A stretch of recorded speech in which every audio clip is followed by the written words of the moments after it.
City News 680 senior business editor Mike Eppel joins us. Mike, it was quite a strong day on Bay Street. What could this mean for Canada's interest rates? Yeah, the talk. Nice to see you, by the way, Erica. Good to see you too.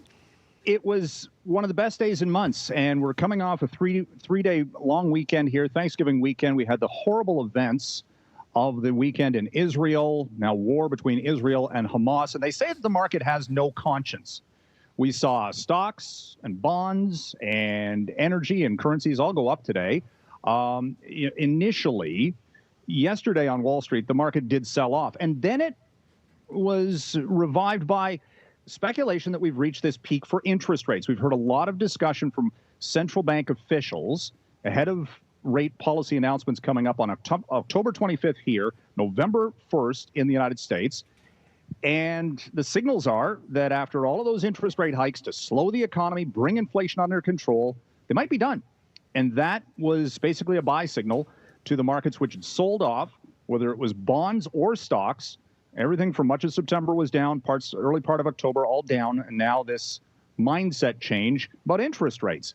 The one thing that was affected by the events in Israel was the price for oil. Whenever you have Middle East unrest, geopolitical risk, the concern that it spreads, the war in this case spreads to other nations, oil-producing nations, and then you've got the price for oil going up. And it was up 4% yesterday, steady today. Price for gas not doing anything. Gold was up as well. TSX was up over 250 points today. Again, one of its best days in months. All right, inflation seemingly hitting every sector these days, Mike, with travel certainly being one of them. The Toronto hotel market definitely felt it this summer. It sure did. And we saw, very expensive hotel rates in the city here. Also, anywhere you traveled, it was expensive to travel this summer, right? And you thought, okay, maybe next year might be a little less expensive. Starting to hear a little bit about that in the airline industry, but not hotels.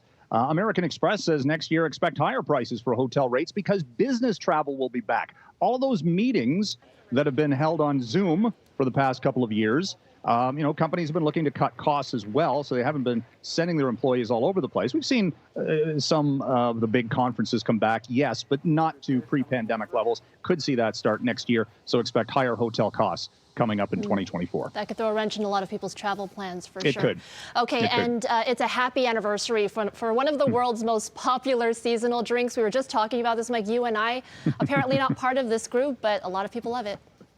Pumpkin spice lattes came out 20 years ago today, and an entire fast food category, I think, was born. And it's interesting. Today is October 10th. When does pumpkin spice latte, when do they release now? Is it before Labor Day weekend?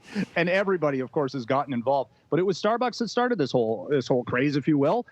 Something they concocted in the lab on the 7th floor of the Starbucks head office in Seattle. And the rest is kind of history. But it's been interesting to see the growth of that, how popular it's become. It's a signal for seasonal drinks, I suppose, and the seasonal change. Even though this year autumn has certainly started later, I suppose, from a weather standpoint. We're into it now, though, right? And everybody's maybe heading out and buying some pumpkin spice. I think maybe you and I, we haven't had it in years, but today maybe we should. I don't know, it's a bit late in the day, though. Okay, thanks for that. That's City News 680 senior business editor Mike Eppel.